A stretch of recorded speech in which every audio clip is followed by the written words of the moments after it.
Welcome, everyone. Thank you for being here for today's APA Live event. I'm Amy Ferrer. I'm the Executive Director of the APA, and very glad you've all made time to join us live. The title of today's event, APA Live event, is The Benefits of Studying Philosophy. It's organized by the Journal of the American Philosophical Association. And so without further ado, I will turn it over to the Editor-in-Chief of the Journal of the American Philosophical Association, Heather Baddeley. Heather. Hi, everybody. Thanks so much for joining us tonight. So tonight we're going to be talking about the benefits of studying philosophy. We're going to be centering our discussion on a paper that was written by Michael Prinzing and Michael Vazquez and recently published by the Journal of the American Philosophical Association. Their paper is called Studying Philosophy Does Make People Better Thinkers. So that's going to be a big part of our discussion tonight. They have used 500,000 undergraduate records to make their argument. And they have even controlled for self-selection. So we're very excited to hear about their results. I'm joined tonight by Michael Prinzing, who is at Wake Forest University, a philosopher at Wake Forest, by Michael Vazquez, who is a philosopher at the University of North Carolina, Chapel Hill. They are the authors of the paper. We're joined by Mark Alfano, who is a philosopher at Macquarie University, and by Deborah Maurer, who is a philosopher at the University of Mississippi and the director of the Center for Practical Ethics at the University of Mississippi. And what we're going to do, our format tonight is Michael P. and Michael V. are going to kick us off by introducing us to the main themes in their paper. And then Mark and Deborah and I are going to ask some questions. And then we'll open up the discussion for questions and thoughts from any or all of you. And we encourage you to put your questions and thoughts in the chat. I'll be reading questions out of the chat. Okay, so I will pass over to Michael Vazquez and Michael Prinzing. Wonderful. Thanks for that introduction. And thank you so much, everybody, for being here, and for Deborah, Mark, Amy, for everybody's time. Looking forward to this discussion. So Michael Prinzing and I, the other Michael, have written two papers now on a single question: does studying philosophy make people better thinkers? There's a paper that preceded the most recent one that had that very title.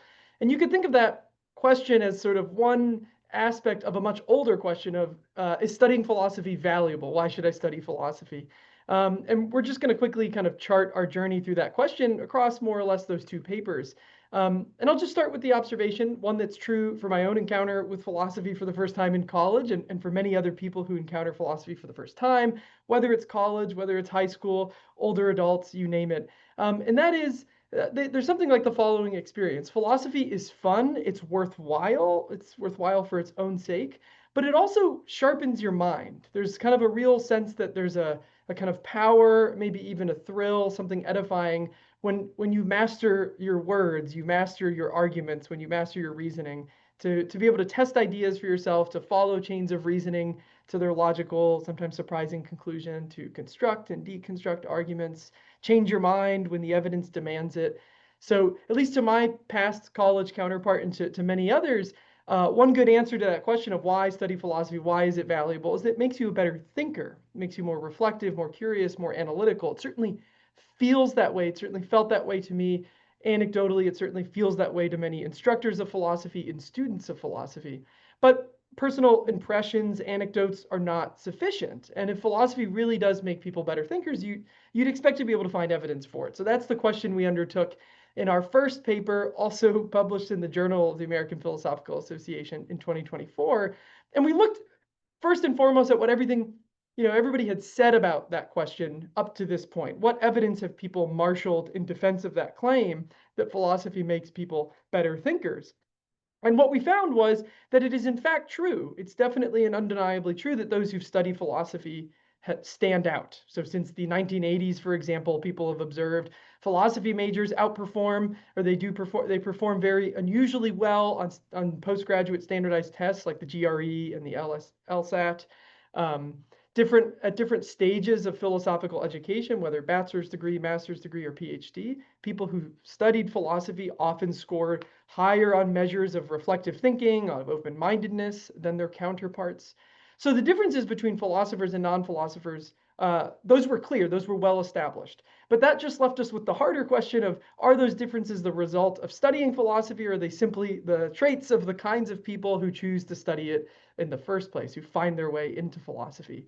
And even in that old paper, we tried to investigate that a little bit. We ran our own studies. And for example, one very striking result was that students in their very first week of a college level philosophy 101 class, the vast majority of whom, if not all of them, had never encountered philosophy, had never studied it, before they had even benefited from the course and studied philosophy in any meaningful sense, they were already scoring about a standard deviation higher than US adults in general on measures of reflective thinking, or more or less analytical thinking. And that told us two things. First, yes, there are real and striking differences between people who study or have studied philosophy and those who don't. But second, that some of those differences are already present before they began their philosophical studies. And we didn't at that time, back in 2024, with that paper as we were wrapping it up, find additional evidence that philosophy courses or majoring in philosophy was the cause of those differences that we were observing. And sure, absence of evidence is not evidence of absence. At the same time, though, when we wrapped up that paper, we were feeling we had no secure grounds on which to conclude that studying philosophy makes people better thinkers. And so that's where I want to hand it off to Michael Prinzing to kind of continue the story. Yeah, thank you. So yeah, I mean, our takeaway from that first paper was a kind of qualified pessimism. We had left it off saying, what we need is more evidence, but privately we're kind of like, I don't know, man, like it's really not looking good.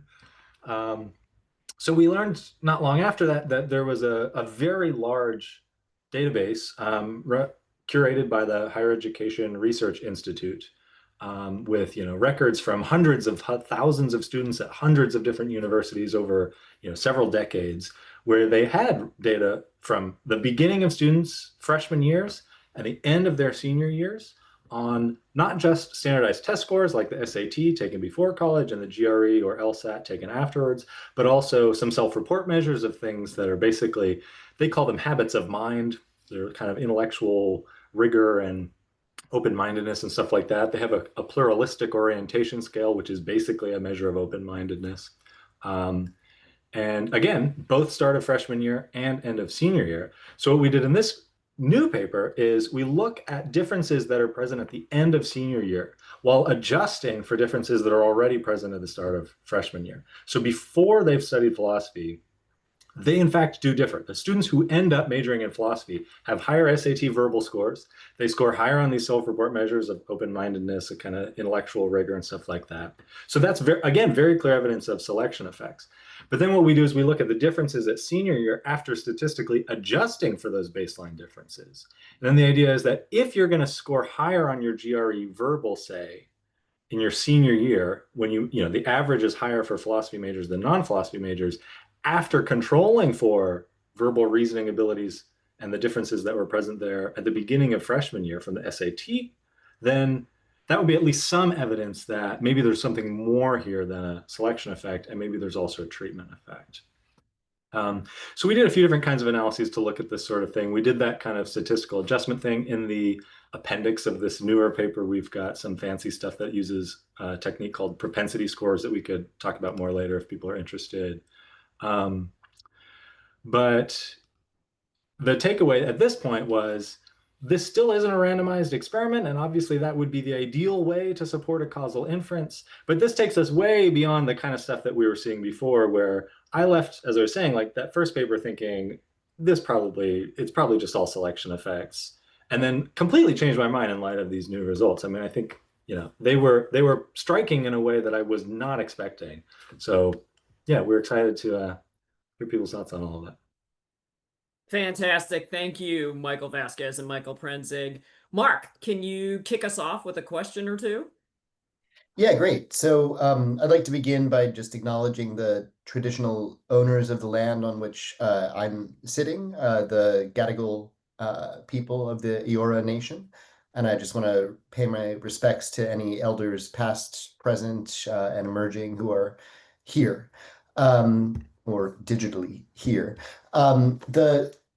The point that you just made about selection bias, I think, is really important.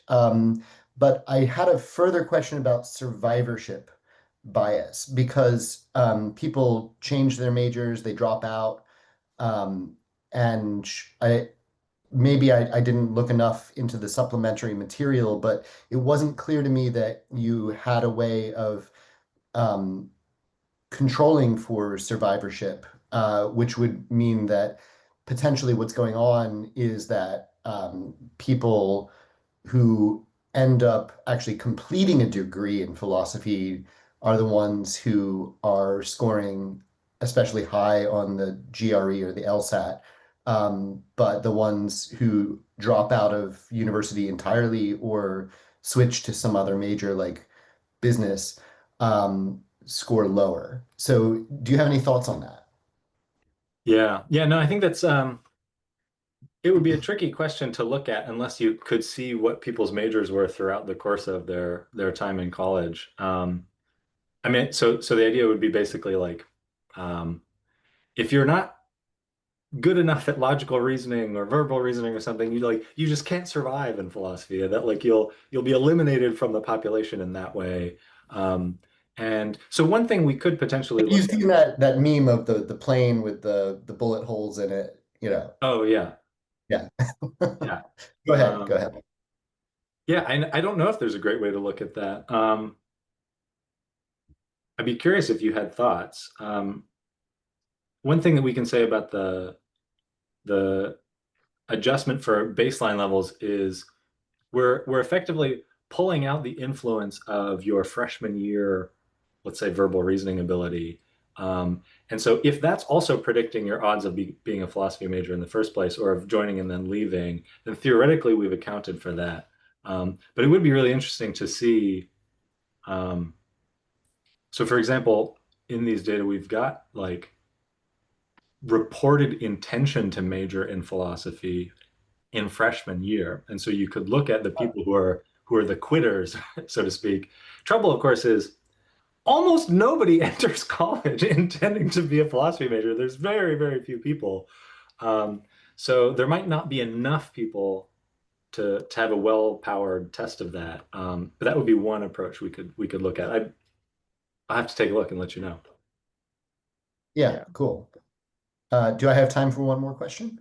You do. Go ahead. Great. So you can tell from my accent that I grew up in the US, but I'm actually in Australia now. And one of the things that I noticed is that just because of the data set that you're using, which is, huge and impressive, but it is very US centric, there might be concerns about generalizability to other countries. Given the heterogeneity of how philosophical education is conducted, I'm curious whether you have thoughts on whether people in, say, Europe should think that your conclusions generalize to them, people in Australia, people in China, Japan, Taiwan, South America, Africa. Um, it might be that these results are robust for the US, but not even for Canada. So I'm curious whether you have any at least speculative thoughts about that concern. Yeah. Yeah, no, I think that's a great question. There's something in psychology people talk about the generalizability crisis of, we have findings that apply in a certain population. Do they apply in other populations? I can say one thing I think that supports the generalizability, but I also want to just highlight that I think this would be a really interesting question to explore in other contexts. Um, there is a very cool paper by Alejandro Farieta, which looks at this same sort of question in Colombia. And the measures are a little bit different, a little bit more limited, in my opinion, but the findings are consistent. So that gives us at least some reason to think maybe this is true beyond just the US setting or even the, Anglophone philosophy context. And just as an aside, within the US, there's an incredible amount of variability from one university or department to another. So there's something to be said for that as well. But I do think it'd be really cool to see, if we were to do this in France or in Japan or something, would we get similar results? I don't know. I would guess probably, but that is very speculative. So It's I don't very know. effective, especially for France and other parts of continental Europe, because they don't really know how to, they don't do standardized tests, especially Oh, multiple choice standardized well, tests. in terms of getting Um, the data, there's that. But yeah. I thought you meant, you were less sure because maybe, Well, stereotypes but about so, analytic and continental philosophers come in here or something like that.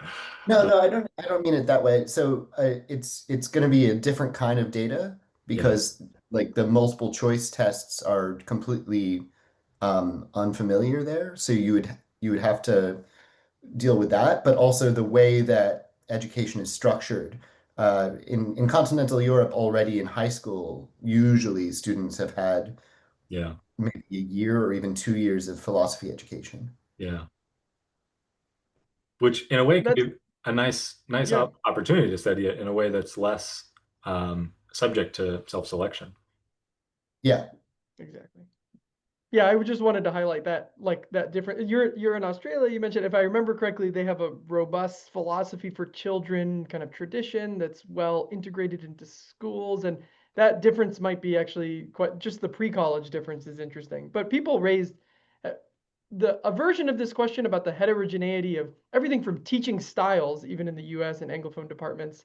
Surely that affects something about the course of study that students are exposed to. Then traditions and a national culture, that's another thing. But there's all I agree about these facets of heterogeneity being worth exploring. But certainly in countries with a robust pre-college philosophy infrastructure, I think there are a lot of opportunities for further study that have not been tapped into quite yet. Yeah. And even with the data set that you have, it would be interesting to distinguish between, for instance, community colleges, small liberal arts colleges, private universities, and large public land grant universities, for instance. Mm, yeah, You might have enough data to actually run statistical tests on that. yeah. I think we would actually, yeah. That would be cool. We should do that. I wanted to raise a clarificatory question from the chat from Patricia. So Patricia just asked, does your data only cover the US, and does it only consider persons who end up with a BA in philosophy, or does it also look at folks who end up with a master's or a PhD? Yeah, this is just undergrads in the US. Yeah. Yeah, thank you. Deborah, can we move to a question from you? Absolutely. Well, and this is a perfect segue because thinking about the different ways that we teach philosophy, even just in the United States, and the different approaches in analytic and continental and different teaching styles.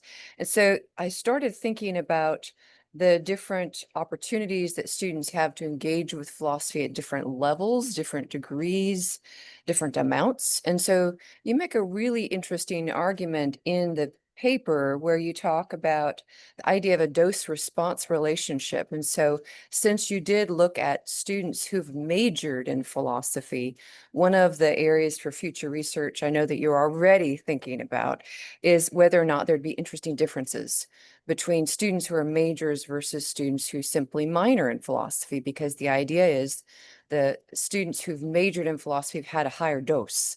They've gotten more exposure, thinking explicitly as like vaccine levels of exposure Mhm. or exposure to medicine.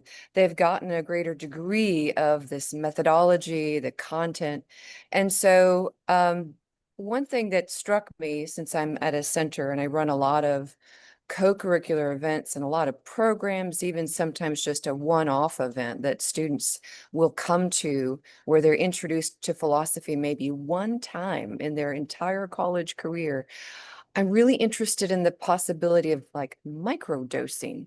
Do you have any interest, or have you thought about the possibility of studying and looking to see if there are any robust effects, or are there any ways to measure the capacity and the impact of philosophy causally for co-curricular events or something at the minor level, or maybe even less than that?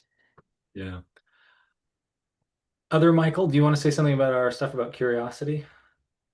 Yeah, sure. So, okay, I'll say something about curiosity. I will make there is something in the background here that I think is interesting, which is, and people will feel differently about this. That is, people feel differently about the nature of gen eds and the fact that often there are pressures pushing folks situated firmly in one discipline to think in very transdisciplinary ways, or to imagine a version of their kind of the course in its disciplinary way, in a non-disciplinary way, or more general education kind of way. And I think that's quite promising and exciting. And in fact, I think some of the pressures in higher education right now will only continue to push different departments and majors in that direction of interdisciplinarity. And therefore, this will just, I think, heighten the urgency of this question. Of course, this depends on your view of gen eds and how you feel about such trends.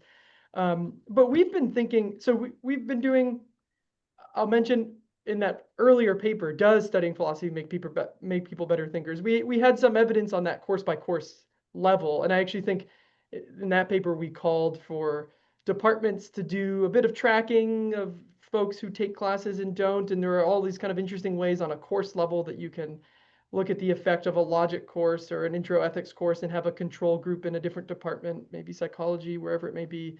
And so there's like a lot of, I think, methodological interest and opportunity there on the course by course level. But we've also focused on different intellectual virtues or traits. For various reasons, we've looked at intellectual humility. Lately, a lot of our promising evidence has pointed to the fact that even a microdose of philosophy, for middle school students, we've seen it. For college students, we've seen it. For folks of lifelong learners being exposed to a quick philosophy lesson, we've seen it. It seems to be able to kind of spark curiosity, to get people started on the path to inquiry, to get them intrinsically motivated to inquire and to find the truth and to seek answers. That's a really promising. Also, it's sort of theoretically satisfying that a microdose of philosophy could spark curiosity, and that it might take more sustained study to develop these other intellectual dispositions and abilities that we focus on, like reflectiveness, maybe open-mindedness, and so on. Even humility may be a difficult one to move and to grow in. And maybe philosophers don't uniquely possess it. Maybe we should return to that. But certainly something like curiosity, we have a lot of promising evidence that it can, in small doses, promote it. What do you think, Michael? Yeah, I mean, I think obviously the smaller the dose, the smaller the anticipated effect ought to be. And so, similarly, I think if the thing that's interesting to me about those findings that Michael was talking about is that something very minimal does seem to pretty consistently in a few studies not published yet, but that we've been running recently, pretty consistently has an effect on curiosity in a way that when we've tried to see effects on other kinds of things, you just kind of don't. So there's something promising there, but maybe not in the same kinds of outcomes, like logical reasoning and stuff like that. And in fact, we've done a little bit of small scale stuff with some coursework looking at like logical reasoning before and after a logic course. And it was less than overwhelming in terms of the size of the change. So Great. And we have a couple of follow-ups in the chat to your question, Deborah. So I'll just mention these. One from Eddie, and Mark, you responded, so please feel free to chime in in discussion as well. Eddie asked whether one logic course could improve scores on the LSAT and whether that's been studied. And Kristen, in following up on Deborah's question, particularly in a context where universities are rethinking the role of philosophy in gen ed and core curricula in some cases. Kristen asked, what's the best data out there that even exposure to a first or second year level to philosophy, a first or second year course, I assume, Kristen, but Kristen can correct me, generates traits or habits that might be valuable. So any thoughts that any of you have about that would be great. And Mark, feel free to chime in.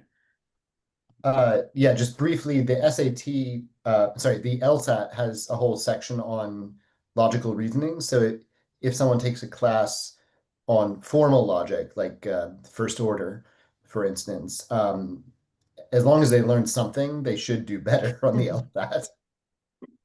uh-huh.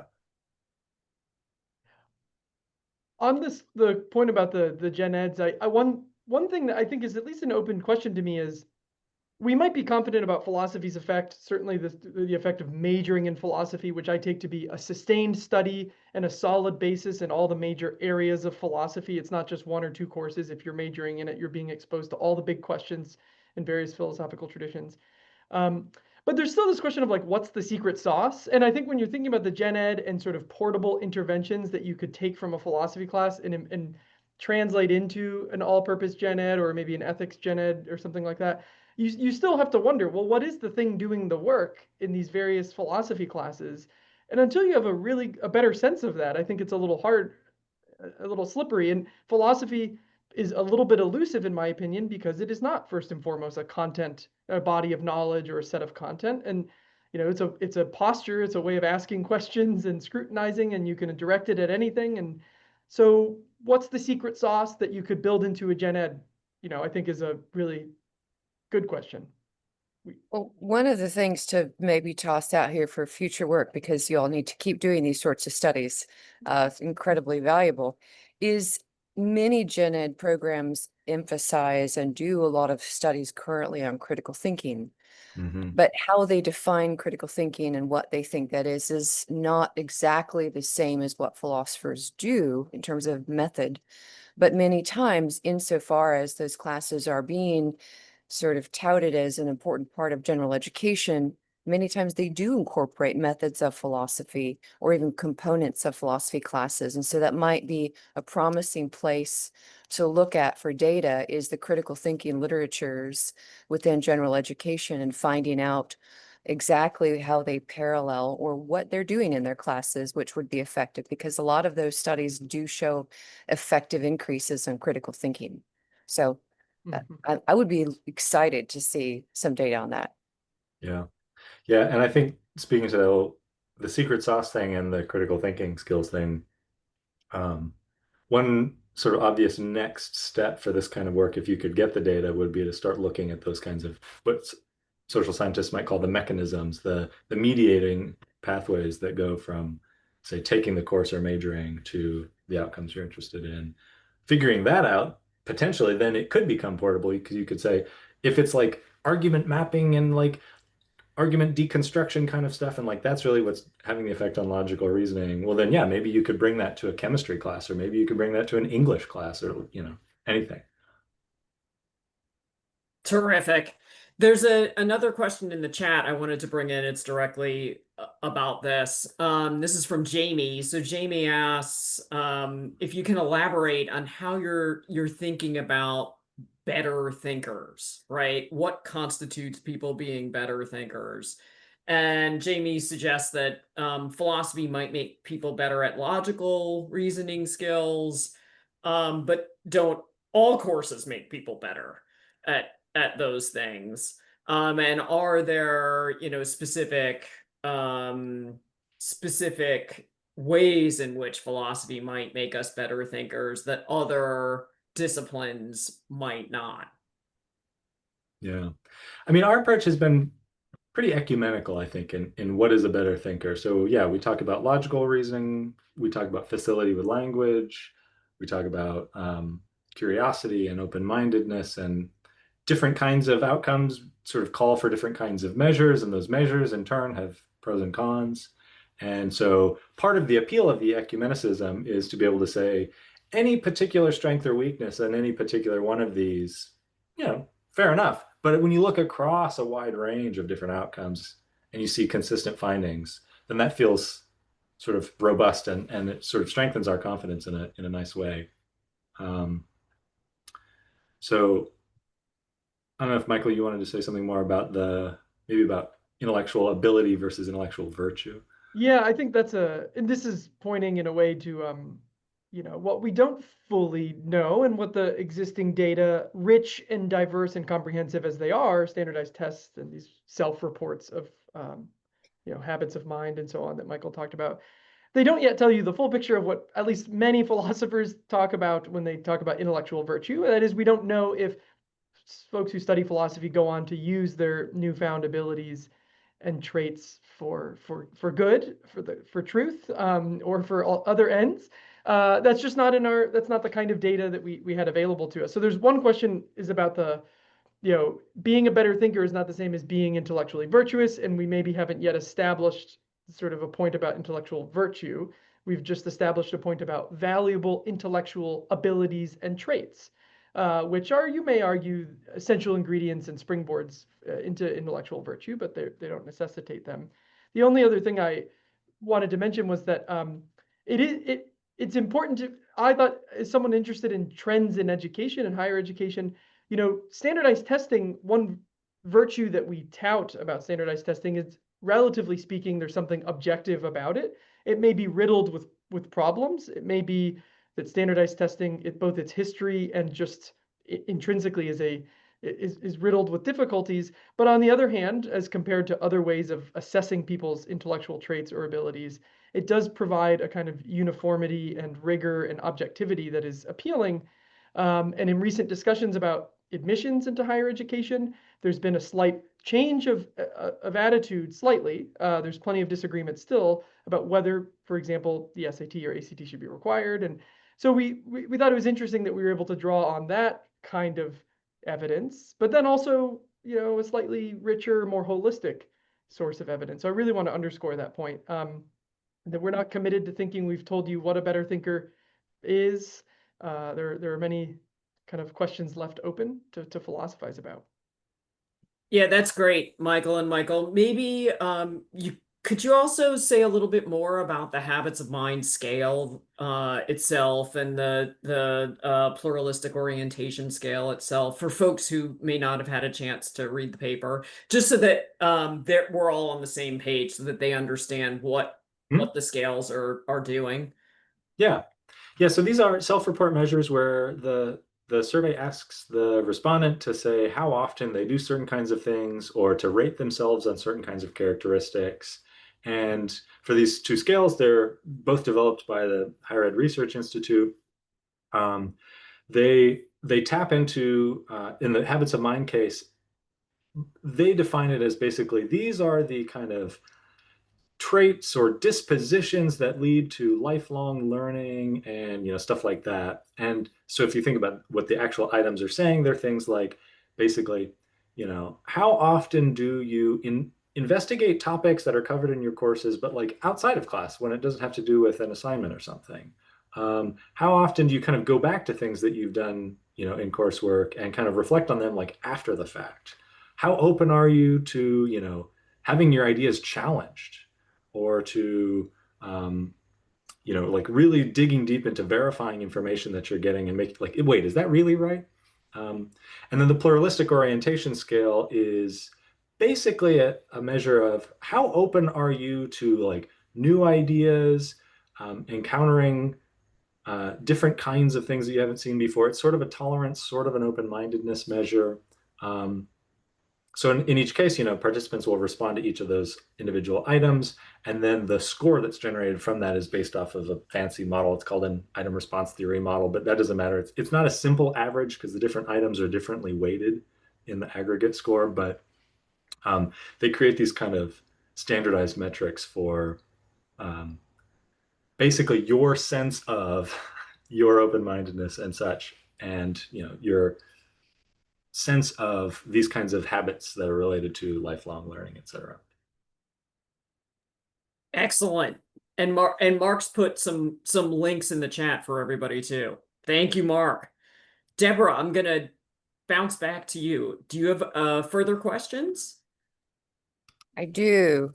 So I'm imagining that many people who are joining us tonight are folks who are themselves philosophers, and every department we're always asking or always getting questions from students and parents about the benefit of studying philosophy. And so I know that I have many of these conversations when advising students, and now I'm going to point them to this paper and say, look, it makes you a better thinker.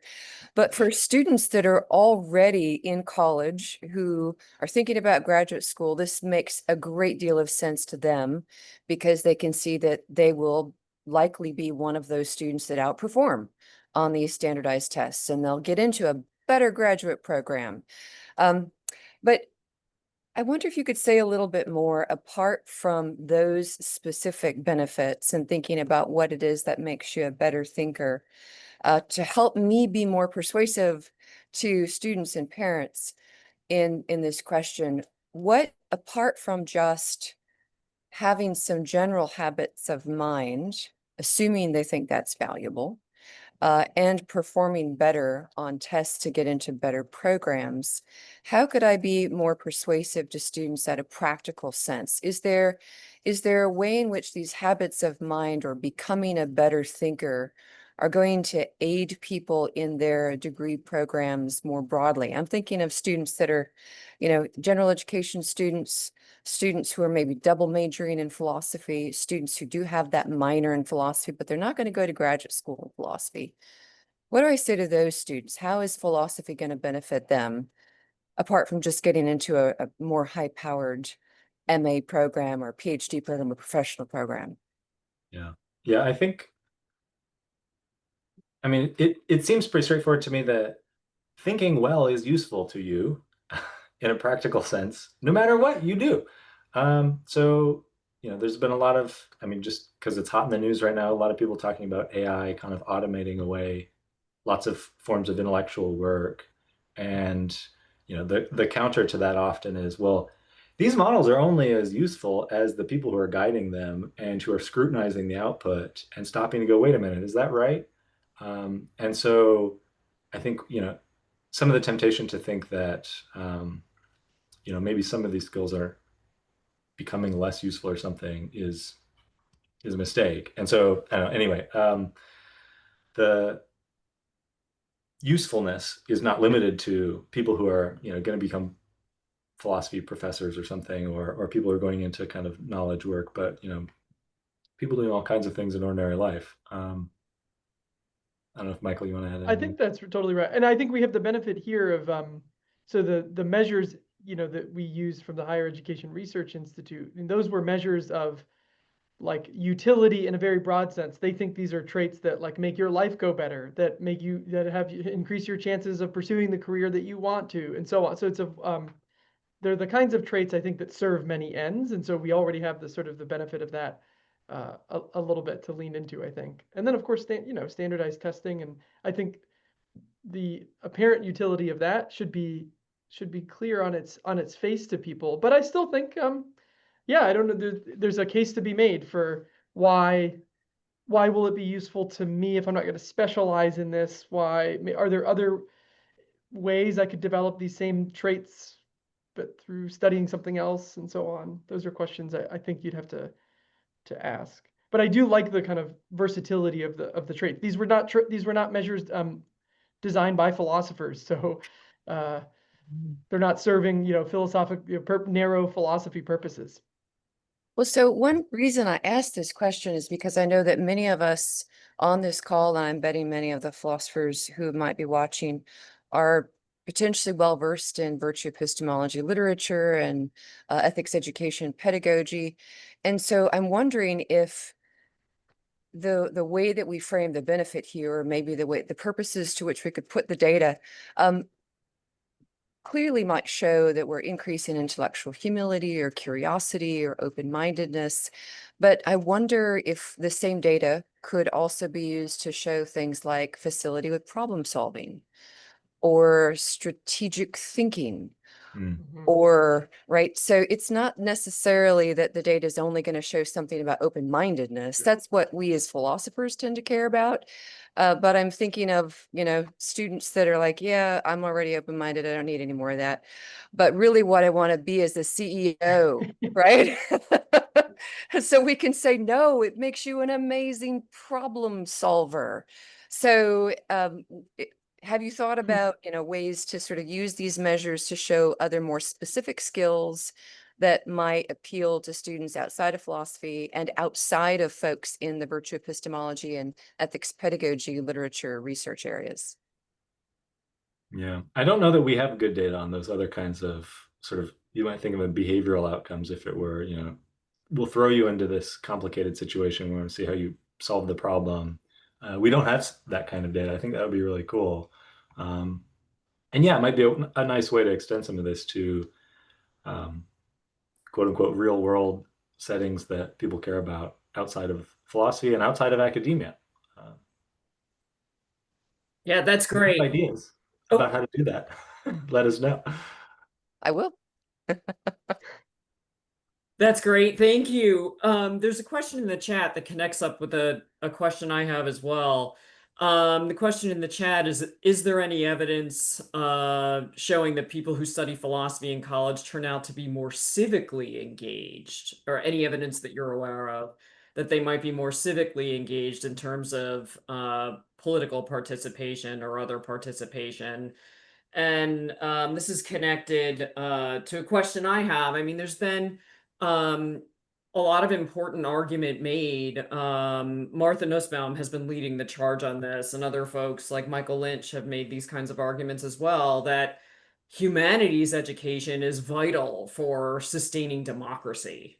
And so I was wondering too whether your data is showing that philosophy is outperforming other disciplines in the humanities on these measures. And so I'm wondering if you think that there's something specific about philosophy that might help us sustain democracy. Michael, do you want to take this one? Well, I think for just the obvious thing is we don't, in this data set, have evidence that would allow us to make inferences about people's civic behaviors. What I think was so nice about this set of questions is it invites, like, for one, I think this Martha Nussbaum idea, and which is, well, I actually think, not zooming in on particular disciplines, but I think there are results that suggest humanities as opposed to STEM majors are typically, notably more, they're more likely to vote, more civically engaged by different measures.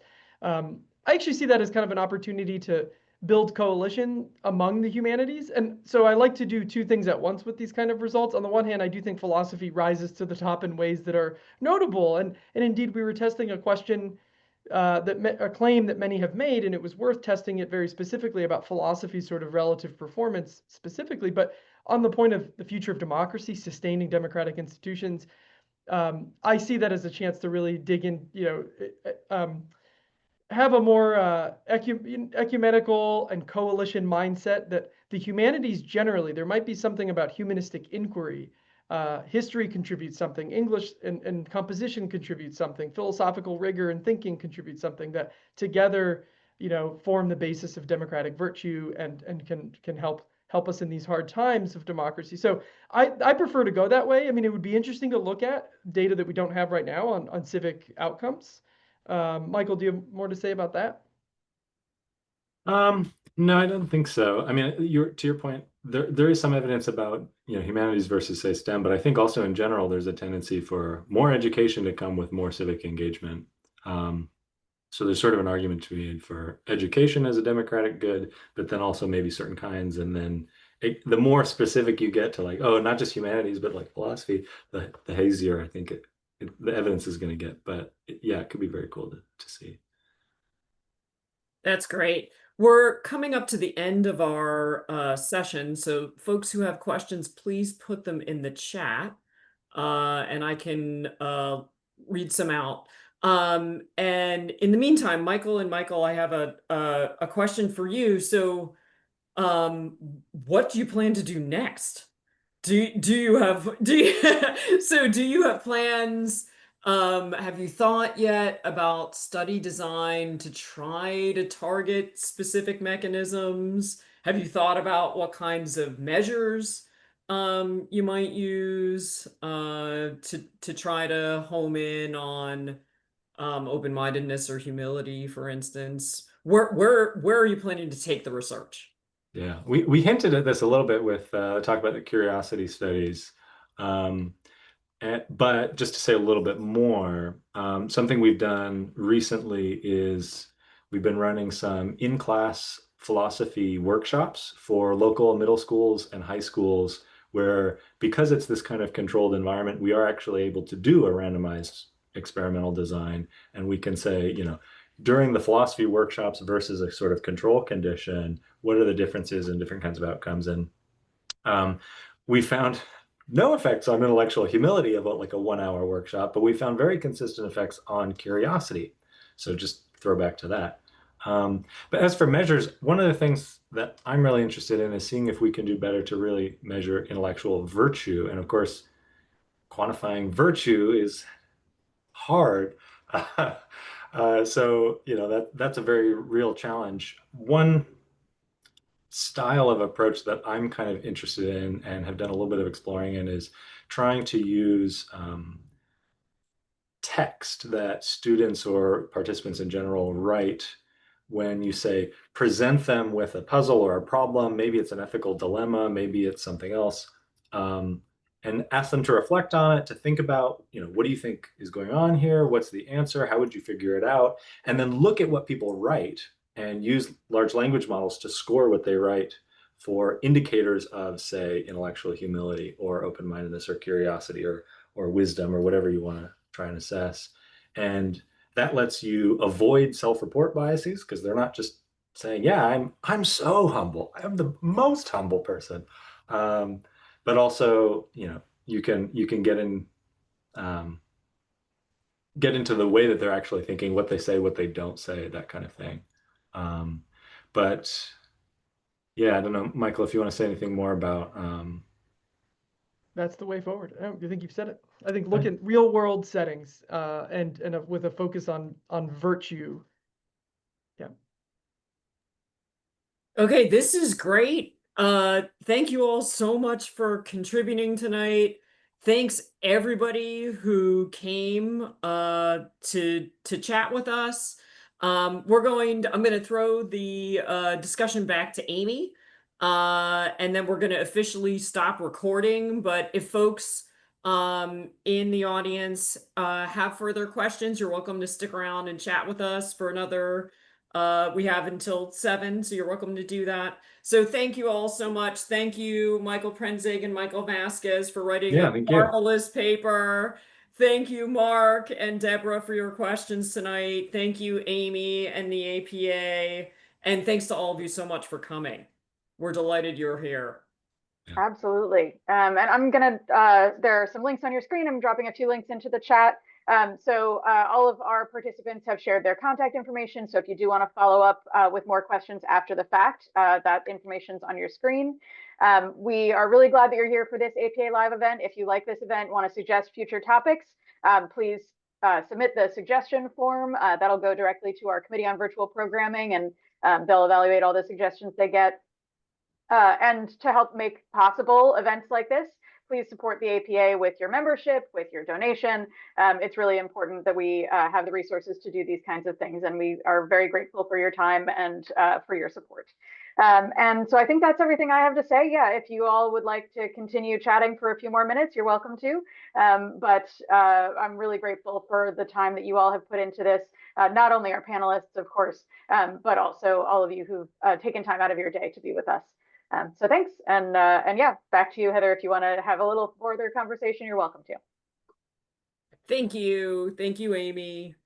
Yeah, there were a couple. We could talk about a couple of other questions in the chat if you all were up for that. Does that sound okay? I was feeling bad. There were some people who for questions we didn't get to. Yeah, so I thought maybe we could do that. There's a question about critical thinking. So this is from Brett, if Brett's still on. So Brett teaches in the Minnesota state system, and they're revising their liberal education program, and they're talking about they're considering the possibility of embedding critical thinking throughout the curriculum, instead of having standalone critical thinking courses. And so the question is about whether there's any data that supports a standalone critical, whether you know of, whether the work that you've done would support data that supports a standalone course in critical thinking versus like spreading it out across the curriculum, or do you have any sense about that? I have no data to support this, but I do have a speculation that integrating it into everything that you do has got to be way more effective than, I don't know, freshman year I had to take this class and like we learned some stuff, but I never really used it again. Like that's just my hunch. Yeah, that seems really plausible because at least in my experience, if you make a class mandatory, then students resent it and don't learn much from it. Whereas if Yep. it's part of something that they've chosen, then they're more likely to get engaged. Yeah. Yeah, Michael, you did allude to there is a literature that's still ongoing, specifically about argument mapping, which I take to be a kind of form of critical thinking, maybe like one of the big tools in the toolkit for a generalized critical, you can do argument mapping about in any subject, and there's quite a bit of research on it. There's a paper by Simon Cullen, who's a philosopher, where he ran a course at Princeton and has done some studies on it. Highly recommend it. There are mixed results, is my understanding, in general, but some papers that show quite a bit of promise for that form of critical thinking that is argument mapping. So I would just point in that direction to the literature that I know is quite active. Yeah, that's great. Eddie, I see your hand. I'm gonna come to you shortly. I just wanted to note there was a comment in the chat from Angel. And this was in response to the thread we were talking about whether philosophy has anything to contribute civically and to sustaining democracy. When I ask a question. Oh, And Angel mentioned that philosophy might philosophy in the US, right? The data set that you've got might be particularly Eurocentric. And whether, and what, so part of one of Mark's questions earlier on addressed this too, in a way, like whether you would expect to see different results in different countries or, right? So I think that that might be something interesting to think through as well. Did you have thoughts about that? Yeah, I mean, I think the way to try to figure that out is to, like we were talking about, get into the mechanisms. And if you understood why studying philosophy has certain effects, then you could predict whether in different contexts it would, because you could look at whether or not those key mechanisms are in place. My instinct is to say, if the kinds of things I'm thinking are the mechanisms, like spending lots of time thinking hard about really complex abstract questions, learning logical reasoning, taking formal logic, spending, a few hours a week at a minimum, like breaking down arguments. And, if those are the kinds of things that do the work, then if we see those things in other places, as I would expect to in, French and Japanese philosophy classes just as much as American ones, then I'd expect the effects to be pretty similar. But I don't know. I mean, I have some speculations about different teaching styles or different sort of traditions, or, having some certain influences. You might even think things like, are we doing metaphysics and epistemology, or are we doing ethics? Maybe that makes a difference. I don't know. Yeah, it would be really interesting to find out. Yeah. I would love to get course level, like individual transcript level data and be able to say this person took this many courses in ethics and metaphysics and whatever, and then be able to look at it at that granular level. Yeah, that would be very cool. Eddie, you have your hand raised. Can you unmute yourself? Yeah, go ahead, Yeah. Eddie. Thanks. Sorry, I'm on my phone, so I can't type in something long in the chat. But since it came up, I just wanted everyone, especially the APA officers and such that are on here, to make sure we do not take the view that it would be good to have critical thinking, or for that matter, ethics, taught across the curriculum if that's going to lead universities to say, oh, anybody can do it, doesn't need to be philosophy. And that's what's happening in our system. They almost got rid of the critical thinking requirement, which would have killed our program entirely, because that's how we fund our master's program. And they were just going to say, teach it in all of your classes, because everybody in academia knows how to do critical thinking. So Same with ethics. We need to be on the cutting edge of telling universities we know how to teach ethics, especially AI ethics, better than any other field. Please recognize that and make sure they don't take it away from us. And I think it's also true that we do it better, but I might be biased. And then while I'm unmuted, I just wanted to thank the Michaels and also ask, I don't want to replicate somebody else doing the work. I think I posted this at Daily News when your study was posted there. It would be really cool for somebody to put together a 2 or 3 slide summary of the study with the best graph to show to undergraduates like I have all of us do for the 2,000 students we teach in philosophy classes every semester to try to teach them the value of philosophy. So I'll do it, but if you guys want to do it, that'd be even better. Yeah, there's some Thank people you, Eddie. UC Merced reached out to me. They wanted to make an infographic. I don't know if they've done it yet, but I could connect you with them if you want to email with them. Dan Hicks at UC Merced.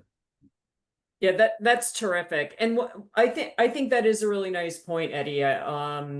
There, and others of you may have views about this as well and other things to add. I think that sometimes critical thinking and ethics in particular, for some reason, are not viewed as requiring specialization or expertise for somebody to teach them. And they are, philosophy departments do in many systems defend their courses in critical thinking and ethics because philosophers have expertise in critical thinking and ethics. I remember many years ago arguing against a tourism ethics course and explaining that, I studied for many, many years in order to become an expert in ethics. But sometimes I think other folks in other areas don't realize that. Yeah. So yeah. And thank you, Amy. That's great. Thank you, Amy. Any other questions? I think, let me see if there's any. Well, we're really out of time, but one last thing. I'm from Abby, who says, I'm a graduate with a BS in a STEM field wanting to do graduate school to study philosophy. How valuable is an MA in philosophy versus a PhD? We can talk about how valuable it is professionally, but that's a separate discussion. And my guess is that Michael and Michael haven't done their work has focused primarily at undergrads at this point. Yeah. Though I think it would be really interesting also to look at data for MA students, doctoral students, even faculty. I mean, it would be pretty cool to have faculty taking, the habits of mind, filling out the habits of mind scale, and then, and the pluralistic orientation scale. I mean, it would also be really interesting if faculty ended up being more closed-minded than the undergrads and the grads do. I think the Higher Ed Research Institute might have some of those data. They have a faculty survey that they do every 4 years that we could potentially look at. And I think in some years they've had those scales. One thing maybe worth mentioning on that topic is in the first of these 2 papers, we had a comparison of reflectiveness between those who have and have not studied philosophy at different levels of education, including up to the PhD level. And what we found was that gap between the philosophy and non-philosophy people diminished as you go up to PhDs. But the reason was because we hit the ceiling. Like every PhD gets 100% on this short test. And so there's also, you can sometimes run into constraints in just what the measures are able to do. Yeah. Yeah, that's great. Well, thank you all so much. It's just after 7 p.m., so we're going to end our session. But thank you all so much for being here again. And thanks to The participants who stuck around for an extra 10 or 15 minutes were really grateful. And thank you, Michaels. Thank you. Yeah, this Thank was fun. you. Thanks And so thanks much, everybody everyone. again as well.